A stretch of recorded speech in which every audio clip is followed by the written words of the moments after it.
एक शांत जंगल के बीच, जहां सूरज की किरणें ऊंचे पेड़ों के बीच से छनकर आती हैं, शुरू होती है हमारी कहानी।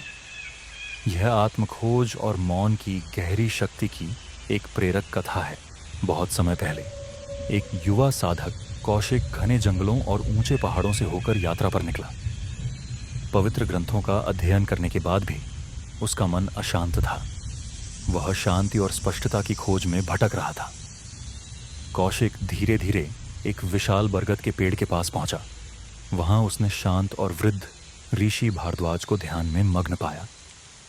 कुछ क्षण रुकने के बाद कौशिक ने सिर झुकाकर विनम्रता से कहा, गुरुदेव, मैं ज्ञान और शांति की तलाश में यहाँ आया हूँ।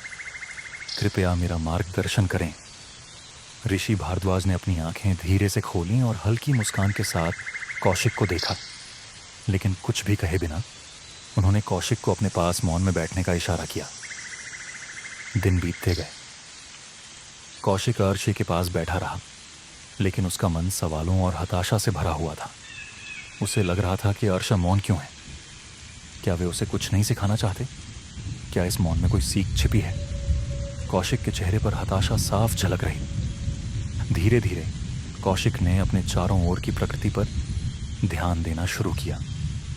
उसने पत्तों की सरसराहट, पक्षियों का गाना और बहते पानी की मधुर ध्वनि को महसूस किया। समय के साथ कौशिक के मन में बदलाव आने लगा। उसके विचार स्थिर हो गए। उसने महसूस किया कि उसके सभी प्रश्नों के उत्तर उसके भीतर ही हैं। उसका अशांत मन शांत हो गया और उसने ध्यान करना शुरू किया। कई दिनों के मौन के बाद आशी भारद्वाज ने पहली बार अपना मौन तोड़ा। ऋषि मृदु स्वर में पूछते हैं, कौशिक, तुमने क्या सीखा? कौशिक गंभीरता से सिर झुकाकर, गुरुदेव, मैंने मौन में स्पष्टता पाई। मैंने जाना कि उत्तर बाहर नहीं, मेरे भीतर है। मैंने यह भी सीखा कि कम बोलना और अधिक सुनना ही सच्ची समझ है। ऋषि भारद्वाज मुस्कुराते हुए कौशिक को बताते हैं, बिल्कुल सत्य कहा तुमने कौशिक।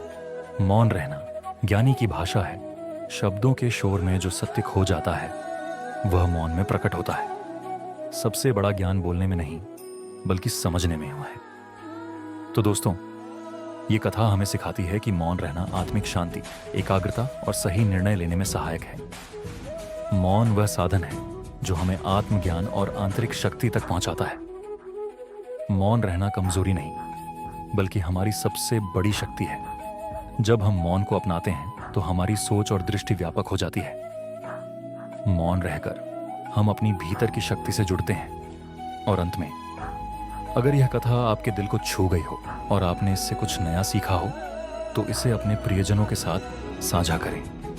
हमारे चैनल को सब्सक्राइब करना ना भूलें, ताकि ऐसी और प्रेरणादायक कहानियां आप तक पहुंचती रहें। धन्यवाद, और अगले वीडियो में फिर मिलते हैं।